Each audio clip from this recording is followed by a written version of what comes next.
causa con la mía.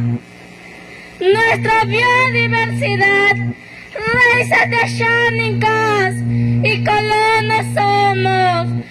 Somos como el agua que transporta arena, piedra, formando mezcla de culturas.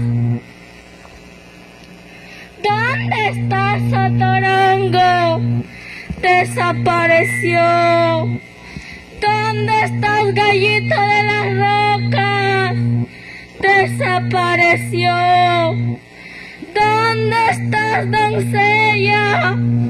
Desapareció.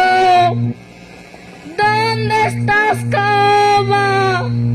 Desapareció.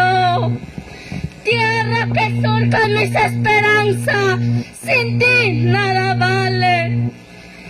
Árbol de profundo bosque, sin ti nada vale.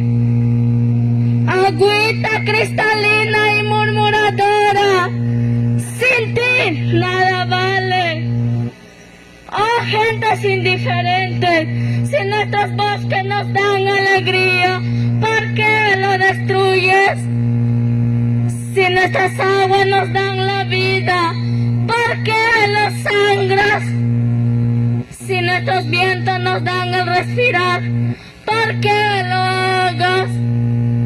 Otorongo, Sachavaca, venado, ¿dónde están? Es hora de compartir con ellos su furia, su fuerza, su trote veloz. Guacamayo, galleta de las rocas, tucán, ¿dónde están?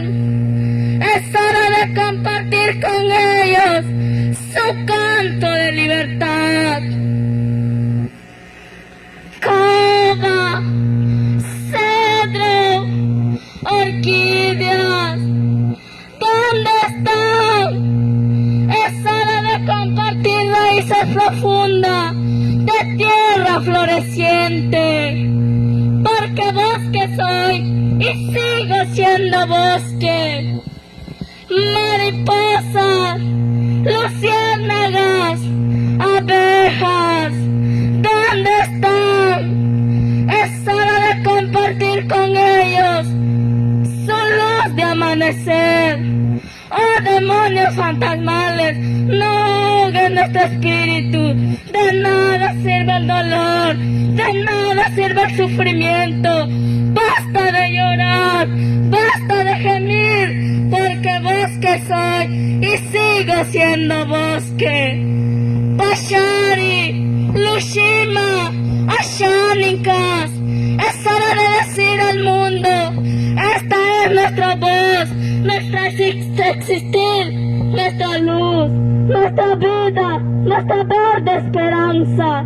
Inchatomashi, o cantate en Inchatomashi, porque bosque soy y sigo siendo bosque. Gracias.